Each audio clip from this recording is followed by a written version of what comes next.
The winningest team in baseball also has the most saves, and people who save the most money are winners. So start earning saves by investing in worthy bonds for only $10 each. These bonds earn a fixed 7% APY, and there's no fees, penalties, or minimum balance required, and they can be redeemed whenever you like. You can even round up everyday purchases to buy additional bonds. Go to worthybonds.com/save. That's worthybonds.com/save and save and win.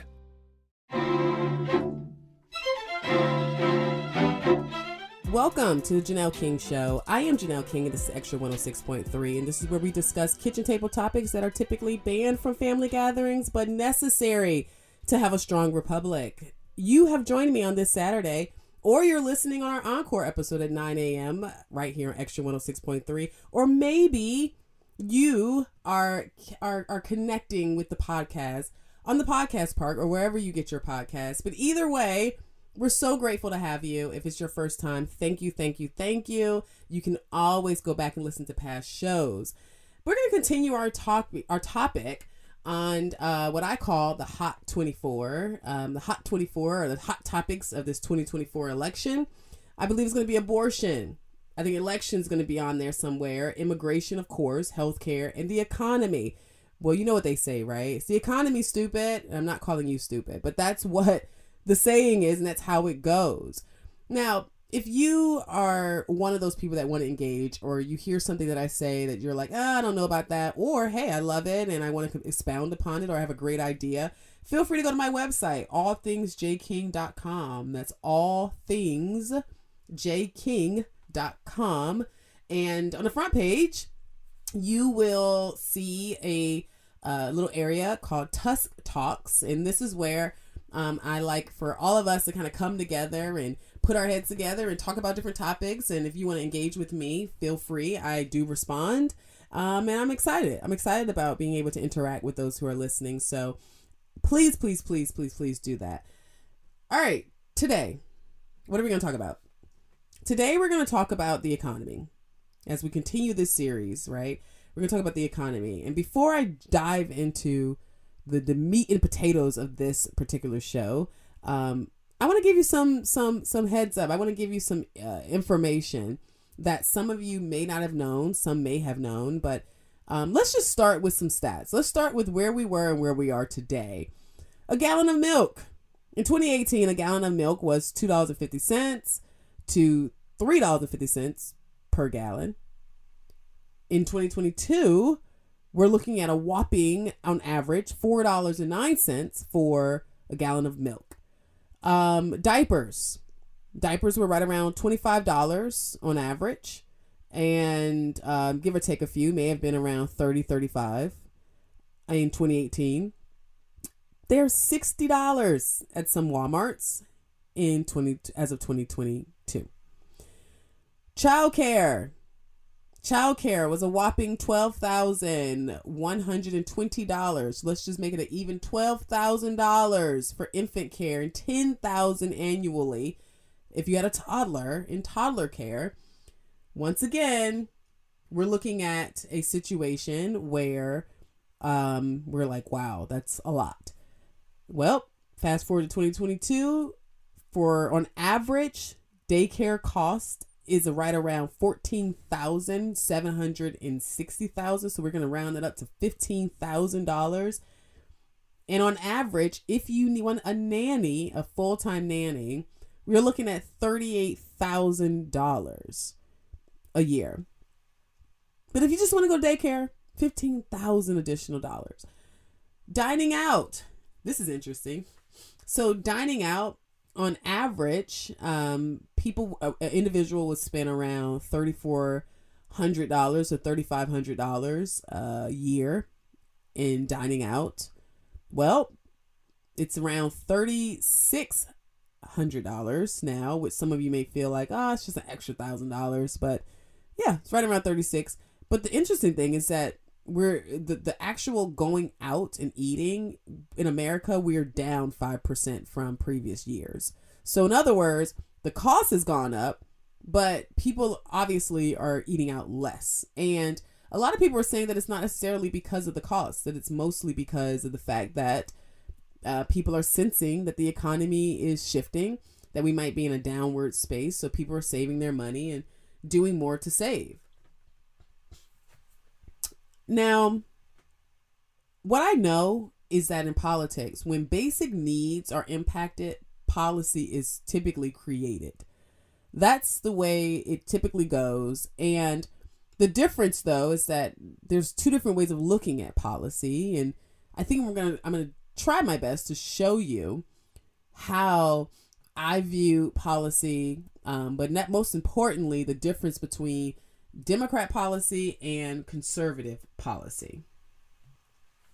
So on average, 41.2 million people in a total of 21.6 million households receive monthly SNAP benefits or food stamps. Because that's pretty much what SNAP is food stamps. And this was in the fiscal year of 2022, which ran between October 2021 and September 2022.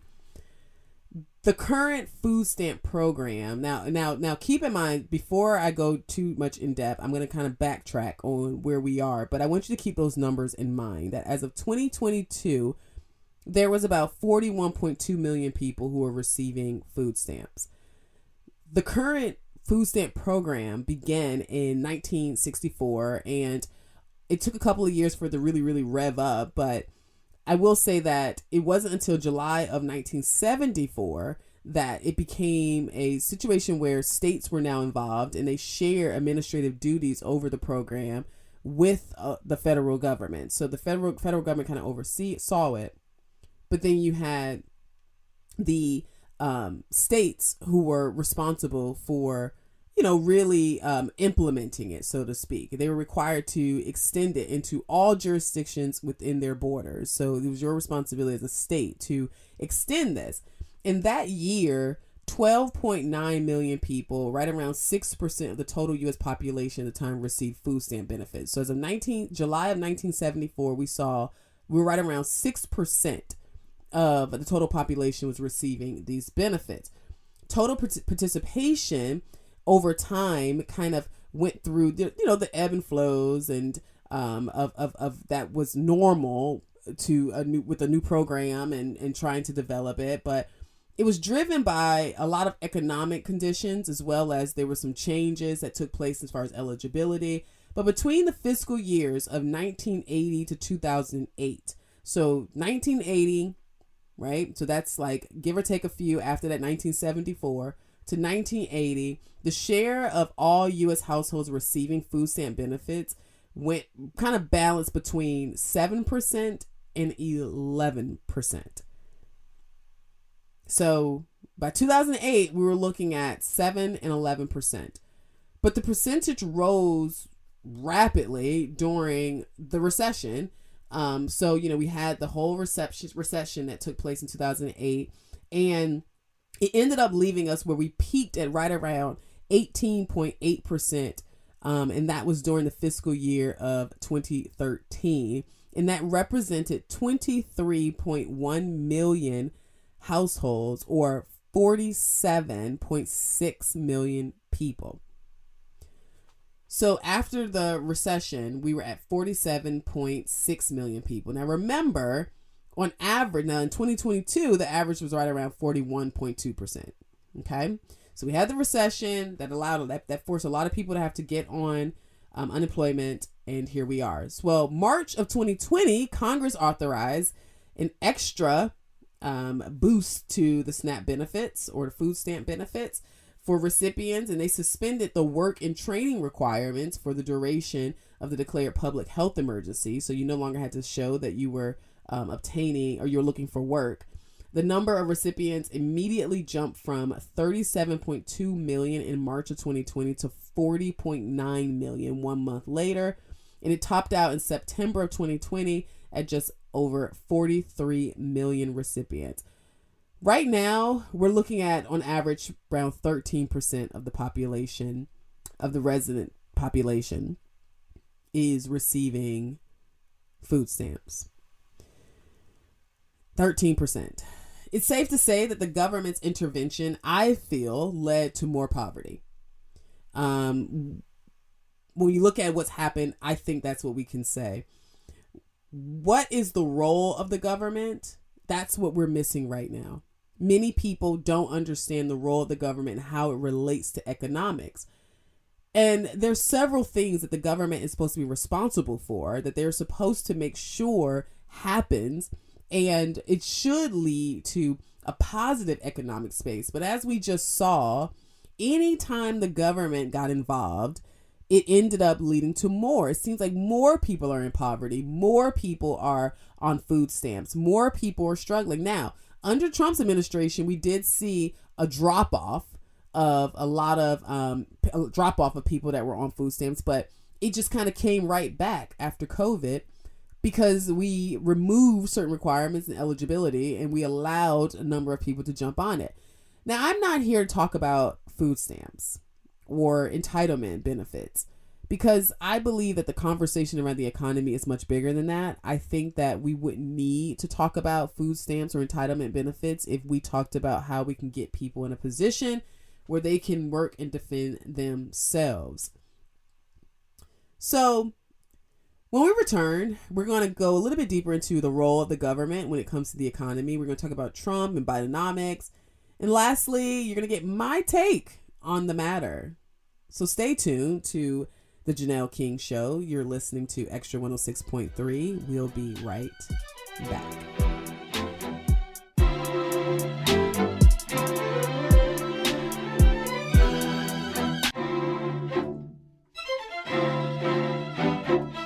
Welcome back to the Janelle King Show. I am Janelle King, and this is Extra 106.3. As I stated before, if you missed the first half of this show, don't worry. You can always go back and listen to the full show in its entirety every Tuesday when it drops on my podcast, which you can find on the podcast park right here on Extra 106.3, or you can get it wherever you get your podcast. You can just search the Janelle King Show, or you can go to my website, allthingsjking.com. That's allthingsjking.com. Now, before the break, we started talking about the economy, which I believe is a part of my Hot 24, which are the big issues that's going to be on the table when it comes to this upcoming 2024 election cycle. And we ended it by talking about what is the basic role of the government, because it felt like whenever the government gets involved, it always turns into something else that it shouldn't be. And it tends to seem like it leads to more poverty, more issues, rather than allowing the market to adjust itself and kind of going with it. So what is the role of the government as it relates to the economy and as it relates to economics? Well, the first one is regulation and oversight. The government is supposed to enact and enforce regulation to ensure that there's fair competition and to protect us as consumers as we are out here purchasing. I think the overall goal is to maintain market integrity, which basically means that the government's goal is to make sure that while capitalism is running wild and doing what it's supposed to do, meaning pulling people out of poverty, creating opportunities for others, that it's being done in a way that's regulated to make sure that there's not a monopoly, there's not 2 or 3 people that's maximizing everything, controlling everything. But it almost feels like the government has turned itself into a monopoly, but that's a whole other conversation.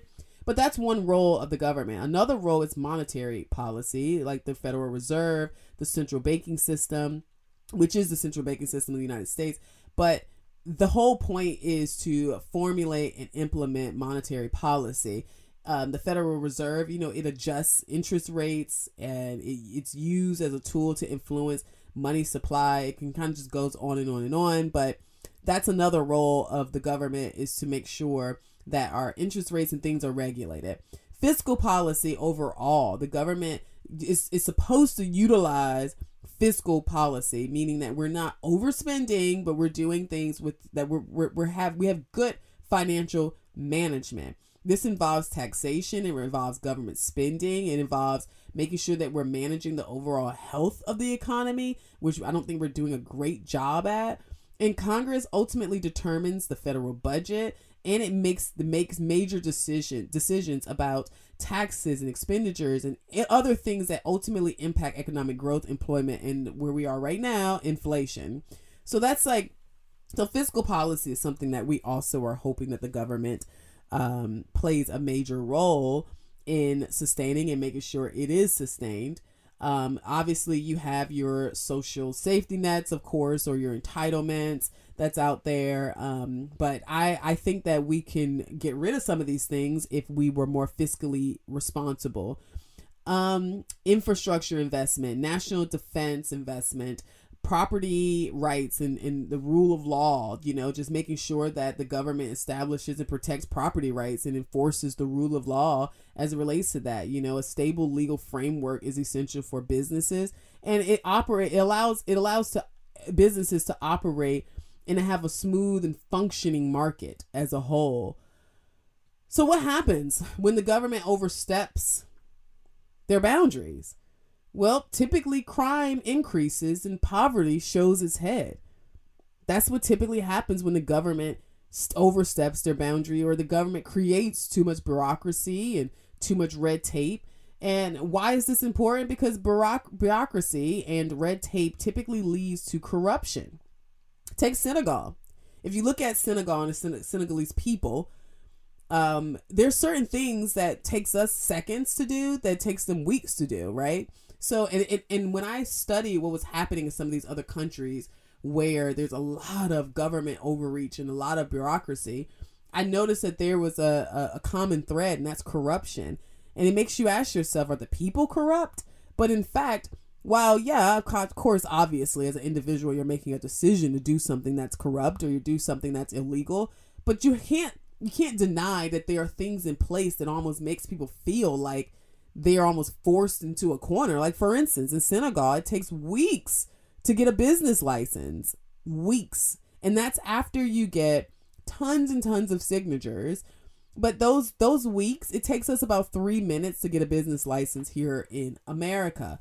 Let's talk about the fact that it takes them hundreds of dollars to get one document notarized. Hundreds of dollars. So in order to even apply for your business license, that takes weeks for you to even get to the point where you can apply for a business license. You better come with some money, because it's going to take hundreds of dollars to get it notarized. And sometimes you have to notarize 6 and 7 times, where we can become notaries over here and, we can just do things. But when you have this level of red tape that's causing people to have to position themselves where they either have to wait for long periods of time, or they may not ever get it, or they have to kiss the ring or cut a check here or give this person some money over here. It breeds backdoor options. It creates these backdoor options where you now have people who are willing to donate or I'm sorry, not donate, but are willing to do what it is you need them to do, but for a fee. And now we're in corruption. It happens all the time. The economy is front and center no matter what state, what country, what town, what community you are in. And the state of the economy matters. It matters. Every American has an opinion on the state of the economy because you can feel it. And this election year will not be any different. Essentially, we have 2 incumbents running for president, essentially, because we have a former president and a current president, right? And the reason why I say that is because there are some key indicators that prove that obviously you have the power of incumbency, or, you can utilize this power in order to win. For one is name recognition. Most voters are more likely to support the person they feel more familiar with, even if they've never met the person. The incumbent's name and what they associate them with matters. Campaign funding. Most cases, incumbents have easier access to campaign funds because they've done this before. They know who their key donors are, and they're willing to step up and do it again. They have established networks that they can kind of go through in order to obtain these contributions and be able to, connect with people. They have constituent services, right? People have already interacted with their administration. They know they kind of feel like they know what they're getting. Media coverage, obviously a legislative record matters, access to resources, as we've mentioned, political endorsements. And it's just experience, and this idea that they are more experienced overall, or they have expertise, is another element of this that typically plays a role.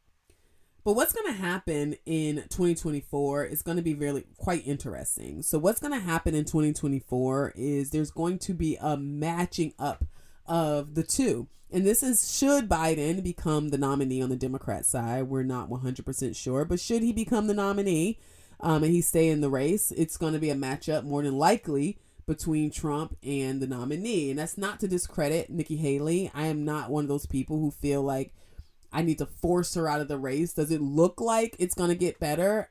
It doesn't, because that's just the way things are shaping up. But I believe that you should run through the finish line. So I'm not one of those people that's advocating for her to get put out of this race. Anyway, so we know there's going to be a matchup. So for the sake of the fact that Nikki does not have a presidential record, but President Trump does, what did it look like? Like, what was it like under the Trump administration? Now, before COVID-19 and the pandemic hit, the United States as a whole, we experienced a period of great economic growth. We had low unemployment rates and a strong stock market. Something that President Trump introduced was the United States-Mexico-Canada Agreement, the USMCA, which replaced the North American Free Trade Agreement, or the NAFTA agreement, and it aimed to modernize trade relationships between three countries and to address issues such as labor standards, intellectual property, and agricultural trade. All of that led to a strong economy, as well as his Tax Cuts and Jobs Act of 2017, which was very major. And it was, the whole focus was to stimulate economic growth by reducing corporate taxes and providing tax cuts for individuals. And then ultimately, overall, he was simplifying the tax code. And the Trump administration really pushed aggressively on deregulation across various different sectors. And their goal was to reduce regulatory burdens on businesses. That's something that we saw him do. I spoke at UPS when he did that, just as a business. I was representing my husband and I's business, and we were just kind of talking about how when you relieve us of all these regulatory burdens, ultimately there's something else that comes into play. It allows us to hire more. It gives us more money in our business so that we can do more. And it typically goes towards increasing your human capital, and which opens up opportunity for more jobs. So, part of some of those regulatory issues that he was able to roll back, it was environmental regulations, financial regulations, and some other stuff. But don't say that we didn't do anything for the environment, because we did. We did. And then obviously, like I mentioned before, there was record low unemployment. So when people say things like, I don't like the person, but I really love his policies, that's what they're talking about, right? Well, that's what they're talking about. Now, there was things that I did agree with. I didn't like the ban on bump stops. I didn't like that.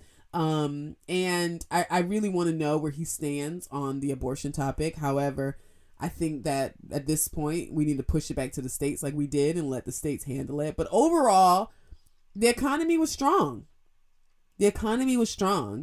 And that matters, because that's something that you can feel. We all felt it. And every leader understands the power of the economy. So that explains why Biden decided to introduce Bidenomics. Because every American leader understands that the economy will drive turnout. They understand that it will drive political attention and ultimately election outcomes. So what was Biden's attempt to fix the failed economy that he created? Well, here are some key elements of Bidenomics that I found, and there's a common thread with all of them that I'm going to hit at the end. The first one was, in Bidenomics, he had a response to COVID-19 and economic release that included a comprehensive vaccination plan and about $1.9 trillion in COVID-19 relief package that he coined the American Rescue Plan. And the whole goal was to provide direct payments to individuals. He wanted to extend unemployment benefits, support small businesses in quotations, and fund vaccination efforts. Okay, emphasis on fund. Let's go to the next topic. The next topic was his infrastructure investment, where he proposed a infrastructure plan known as the American Jobs Plan, which was set to address the country's aging infrastructure. And the plan allocated funds, another word, funds, for traditional infrastructure, roads, bridges, public transit, as well as he invested in broadband, clean energy, manufacturing, according to the Bidenomics plan. Now, how is this going to return on, what's the return on the investment? We don't know yet. This has all just happened. So just keep that in mind. The American Families Plan. He proposed a focus on social infrastructure, which is weird to me, but that's what he calls it. Anyway, it was an investment in education, healthcare, and family support. And this included free community college, universal pre-K, and expanding child care support. Again, he planned to fund all of this. How did he plan to fund it? By increasing taxes on high income earners. In other words, tax the rich is what they love. He obviously did some climate change stuff, but we want to stay focused on the economy right now. And so there was tax policy. Biden proposed changes to the tax code where his whole goal was to fund a spending plan that would address income inequality. Now, how does that make sense, right? Like, you want to fund a spending plan that's somehow going to address the income disparity. Quite interesting. Now, remember, let's not forget, he also raised corporate tax rates from 21% to 28%, increasing taxes on corporate or high earners, individuals that were high earners, closing what he considered to be loopholes. And now on the flip side of that, President Trump reduced corporate tax, and that led to more individual improvement. How does that work? Why? Because whenever you increase taxes on particularly businesses, you find yourself in a situation where that amount of money needs to be made up. So the companies typically cut wherever their biggest expenditure is, and that's typically labor, and that leads to layoffs. Oh, and then let's not forget he's advocated for a $15 federal minimum wage instead of letting businesses decide what they can pay. Here's a common denominator. Democrats throw money at the problem and it gets worse. It's a temporary fix. Republicans, we typically like to initiate a response that will lead to a long-term win. Again, cut corporate taxes means that businesses can keep more money, which means that then they can either hire more or they can use that income to increase wages or, take care of the business as a whole to make sure it's stable so that they won't have to lay people off. I mean, it's just kind of how it works. The problem with Bidenomics is that they're always trying to convince us that we're not seeing the very thing that we are feeling. It's like they want to tell us that what we're feeling is not due to their political decisions, but in fact is due to a lack of policy. And if they can just create more policy that creates more spending, things will be better. But we know better. We know better. Our milk, our gas, childcare costs, all of that is informing us of what's really happening. And there are factors that deeply impact the economy on a regular basis, like decisions made by the government regarding taxation and spending and budget allocation. All of that stuff, it directly impacts our economy. Interest rates decisions, which goes back to that monetary policy, international trade agreements, tariffs, all that stuff, trade tensions, it impacts the economy. Policy related to business regulations, environmental regulations, financial regulations, and more regulations. It stifles and it chokes out the economy, infrastructure legislation, healthcare policies. If we don't come up with something for healthcare, we're going to have a major problem. But I'm not going to talk about that today because that's another topic.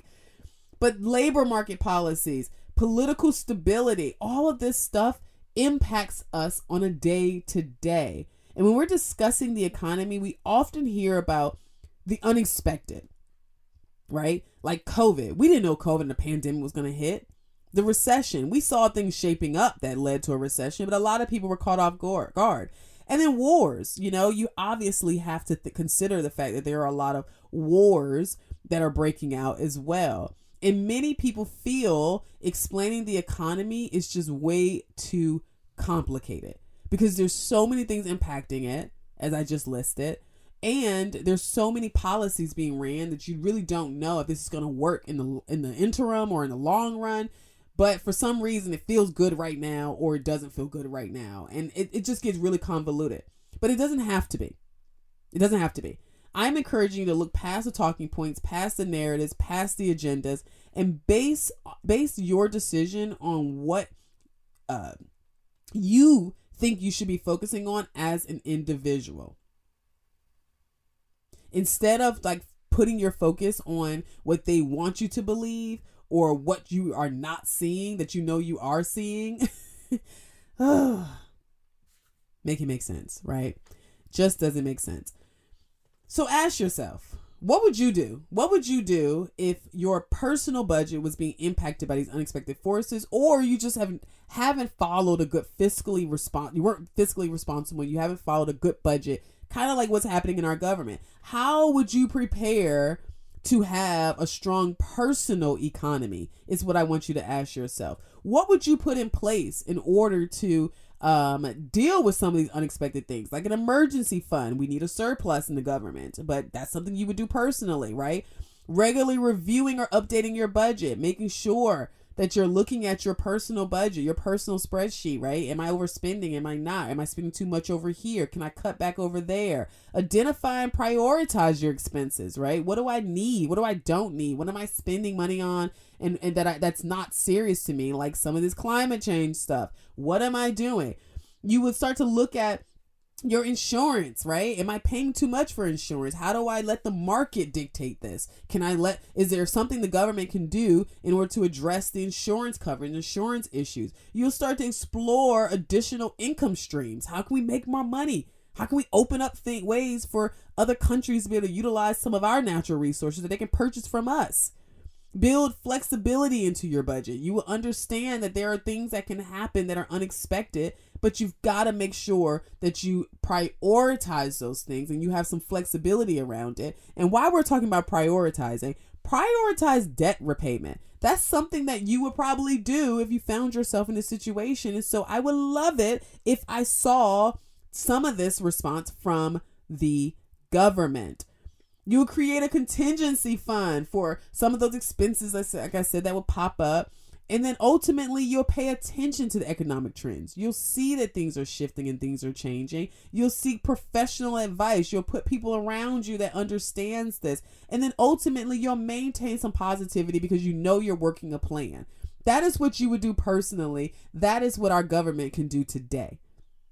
So when you're trying to understand economics and political economics, I'm encouraging you to start by looking at your own personal budget.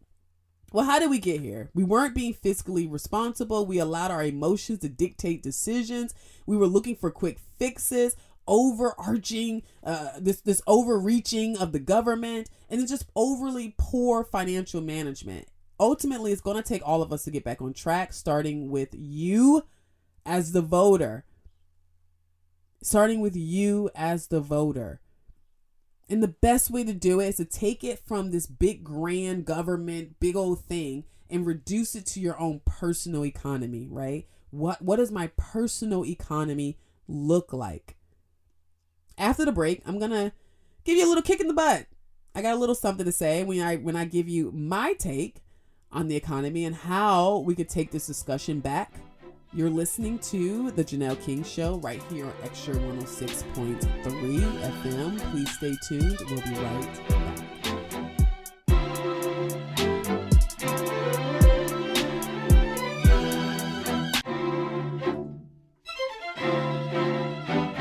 welcome back to the Janelle King Show right here on Extra 106.3.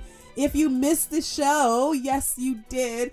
We only have one more segment left, so please go to allthingsjking.com, allthingsjking.com. You can also catch an encore episode at 9 a.m. tomorrow morning right here on Extra 106.3, or you can catch the podcast that drops every Tuesday. If you're listening to the podcast, great. You can always rewind it back. And don't forget Tusk Talks. If you hear something that you find interesting, please make sure that you go to my website, allthingsjking.com, in order to participate in our Tusk Talk conversations. And I think it'll be good. We need to have more conversations. But I want to close this episode as we're talking about the economy, which is part of my Hot 24 series. These are the hot topics of 2024, and the economy clearly is at the top of the list. And I want to close with a little bit of my take on it. As I stated in the last segment, I want you to look at the economy from a personal perspective. Look at your personal economy, right? What's happening in your life?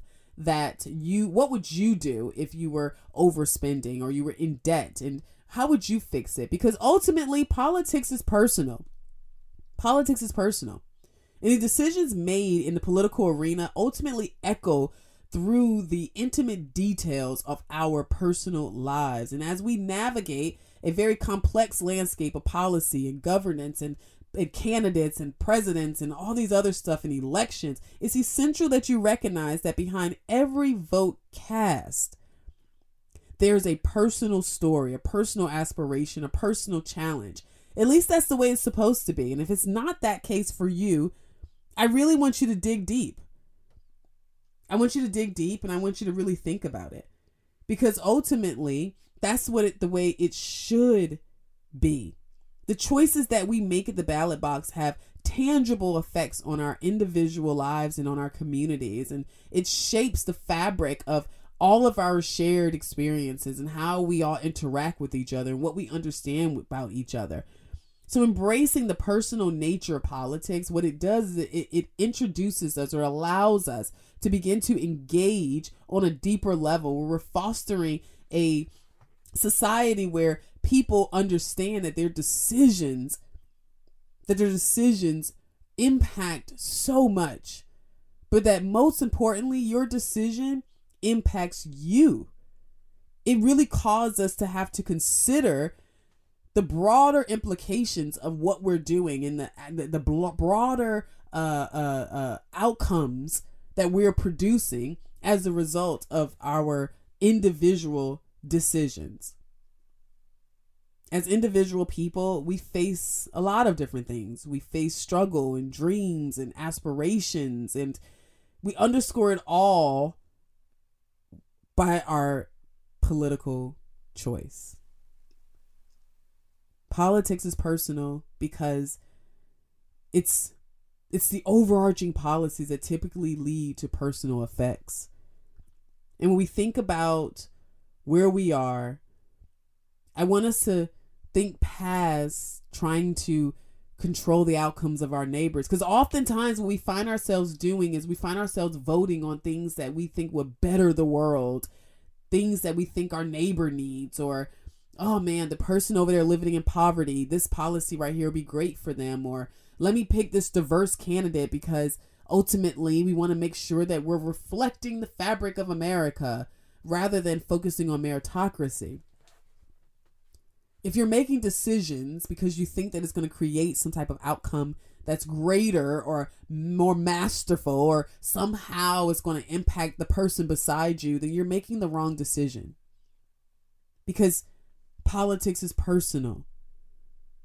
You're bound to end up misjudging a situation or misunderstanding a situation. You know, we've all have some very intricate reasons why we make the political decisions that we make. We all have our reasons. I think we need to get back to those reasons being associated with what you're dealing with every single day. To the mom that's sitting at home trying to help their child go through their schoolwork and they're seeing their kid fall far and far behind, and it seems like the school is just not getting it. But you're trapped because you don't have a choice in the matter. You can't get up and go to another school because, unfortunately, due to government overreach, you're forced to keep your kid in that failing school unless you can find a way to move your entire family to another district. I want you to look at that. I want you to make a personal decision. I want you to make a personal decision to support policy that is going to somehow lead to your child being able to get the proper education they need. So policy like school choice. Give the parents an option. But when you're saying, no, I'm not going to support school choice because I think that ultimately somehow it's going to impact teachers who won't be able to get jobs, or somehow, what about the kids that will be left behind? When you make decisions based off of these categorizations or this misjudgments or this understanding that comes from God knows where, when you do things like that, you find yourself in a position where ultimately you're probably going to make the wrong decision. Because it's personal. Politics should not be emotional. There's a difference between it being emotional and it being personal. It's too personal. So I want you to take a good look at where things are. I want you to take a good look at how you have been voting. How have you been explaining the political process? Are you somehow thinking that you're doing what's right because you believe that your candidate is the right candidate, or you believe that your party is the right party? So as a result, what you find yourself doing is creating an environment where you're trying to control the outcomes of others based on what you think is best for them, rather than encouraging people to take a look at their own personal economy. Look at your own balance sheet. You see things are not adding up. Go pull out that spreadsheet from 3 years ago. For those of you who budget your own spreadsheets like we do here, pull that up. Look at it. See what's changed. Look at how you can impact, or not how you can impact it, but how the government has impacted your personal experience as an American. That's what I want to encourage you to do. I want you to look at government through your personal lens, through the lens of how you are impacting me. Because ultimately, by doing that, you'll create a collective response that will be best for all of us. Because we will all look at our own personal lives and see how we're being impacted, and we'll vote according to that. And ultimately, the majority will lead. I thank you so much for listening to me right here on 106.3. This is the Janelle King Show. I am Janelle King. I hope you have a wonderful, wonderful weekend. Thank you for joining me. If you're listening to the podcast, thanks so much. Go back and listen to some past episodes, or stay tuned for new episodes coming next week. Have a great day.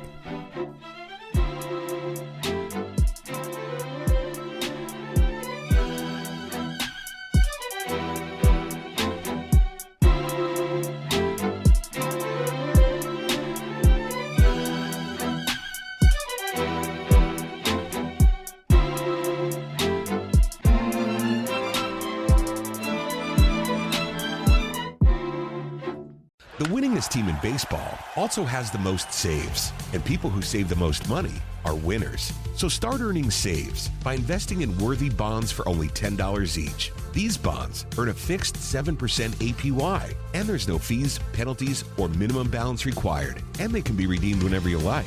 You can even round up everyday purchases to buy additional bonds. Go to worthybonds.com/save. That's worthybonds.com/save, and save and win. Spring is here and baseball is back. You can't forget the Derby. I love the hats. Do you have yours yet? My hat? I treated myself to a whole outfit. If you want to be able to treat yourself, then you should check out the Nest Savings Account at LGE Community Credit Union, where they want you to reach your savings goals faster. Take it from a pair of 680 The Fan wives. Head to lgeccu.org to find out what makes their team #1 in Georgia. So, Robert, I want to thank you for your time. I just don't think you're the right person for this position. I don't understand. Was it something I said? Well, we did a background check on you and found some things of concern. If you're in charge of hiring for your company, you know how helpful a background screening can be. That's why companies that use Horizon background screening make smarter hiring decisions. Don't let the wrong hire put your company at risk. Get the real story on your candidates at horizonscreening.com. horizonscreening.com.